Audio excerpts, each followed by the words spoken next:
웨스트민스터 신앙고백서 공부를 시작하겠습니다. 제1장은 성경에 대한 내용입니다. 성경에 대한 내용은 총 10절로 되어 있는데 1절에 제목을 붙인다면 성경의 필요성이라고 말할 수 있겠습니다. 제1장 성경에 대하여 중에서 첫 번째 절 성경의 필요성, 그 중에 첫 번째 항목을 같이 한번 읽도록 하겠습니다. 비록 본성의 빛 그리고 창조와 섭리의 일들이 하나님의 선하심과 지혜와 능력을 핑계할 수 없을 정도로 명백히 나타내지만 본문의 내용에 제목을 붙인다면 일반 계시의 역할이라고 할 수 있겠습니다. 같이 한번 나누도록 하겠습니다.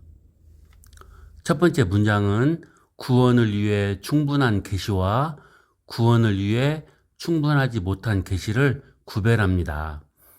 하나님의 일반 계시는 자연을 통해 그리고 역사, 자기 백성들에 대한 섭리의 사역, 창조의 역사들을 통해서 하나님 자신에 대해서 계시하신 것입니다.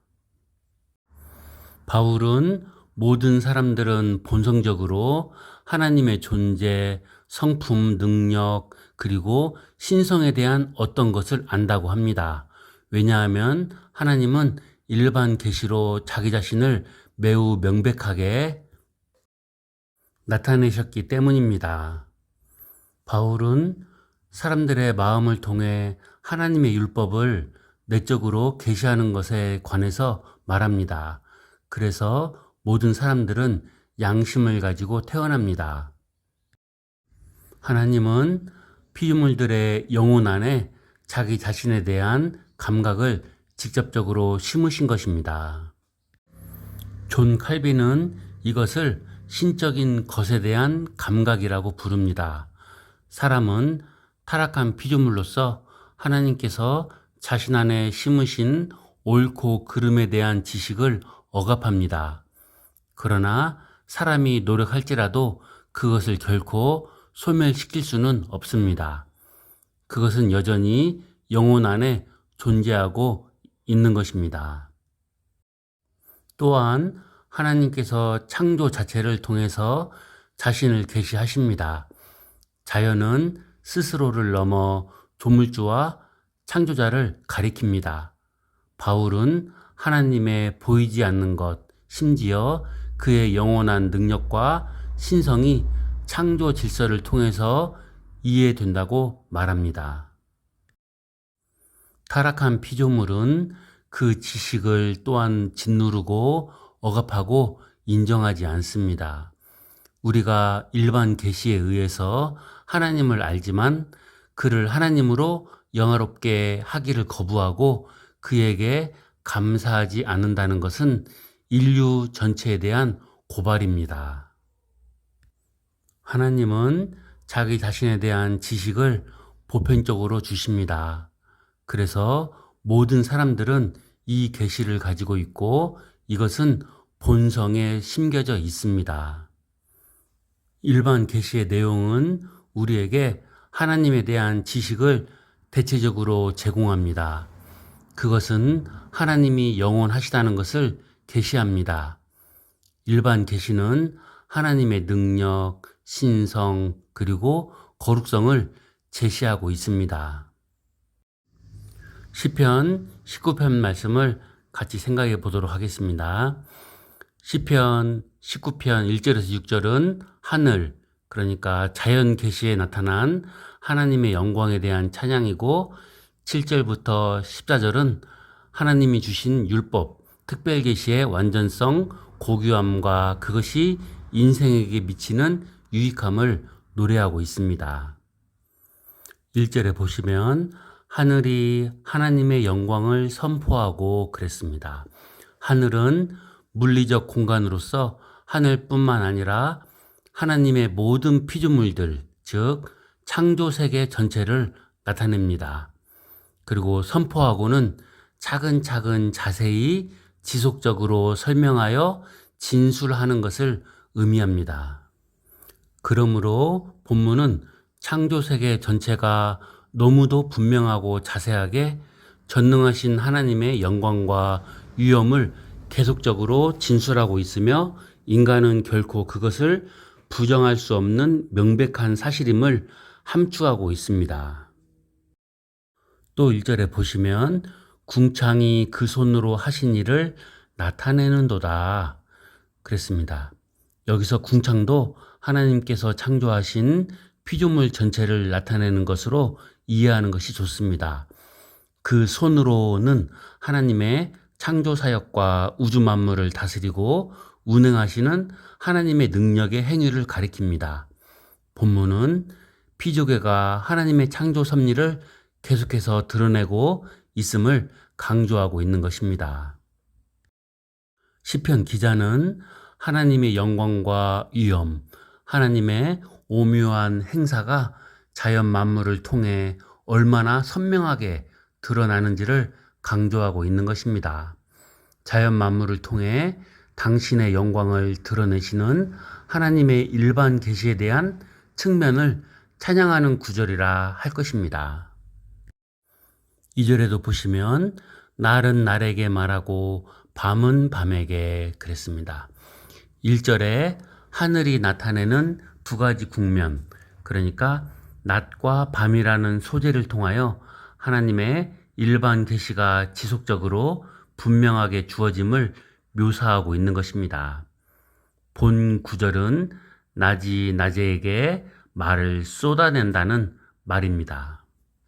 이는 낮 동안 천하 만물이 하나님의 영광을 드러내고 이를 전수받은 듯 다음의 낮도 하나님의 영광을 동일하게 발산하여 모든 낮이 조금도 어그러짐이 없이 계속적으로 하나님의 영광을 드러내고 있다는 것입니다. 피조계를 통한 하나님의 자연 계시는 모든 낮과 밤에 걸쳐 하루도 빠짐없이 현저하게 드러나 있습니다. 이는 실로 모든 입으로 능히 핑계치 못할 정도로 매우 분명하게 지속적으로 만물을 통해 하나님의 영광과 신성에 대한 계시가 이루어지고 있음을 잘 보여줍니다. 모든 밤도 매일 밤마다 하나님의 영광을 계속해서 드러내고 있음을 표현하고 있습니다. 3절에 언어도 없고 말씀도 없고 소리도 없고, 본 구절은 자연 계시가 비언어적 방법으로 주어짐을 확연히 나타내 주는 것입니다. 본문은 의미상 연설이나 말이 없지만 그 소리가 들리고 있다고 번역할 수 있습니다. 비언어적 속성을 가진 자연 계시의 전달 방식을 강조하는 것입니다. 곧 자연 계시가 언어의 제한을 받지 않고 모든 인류에게 보편적으로 주어진다는 점을 강조하고 있는 것입니다. 4절은 하늘의 소리, 즉 하나님의 영광을 선포하고 그 손으로 하신 일을 나타내는 소리가 온 땅에 전달됨을 나타내 줍니다. 통하고는 자연 계시가 인간이 거주하는 모든 곳에까지 어느 곳에 예외도 없이 한결같이 전달된다는 의미입니다. 곧 자연 계시가 공간적으로 제한되지 않고 모든 곳에 주어짐을 묘사합니다. 그 말씀이 세계 끝까지 이르도다. 이 말씀도 마찬가지로 하나님의 자연 계시가 세상의 모든 곳에 현저하게 드러나 있음을 강조하고 있습니다.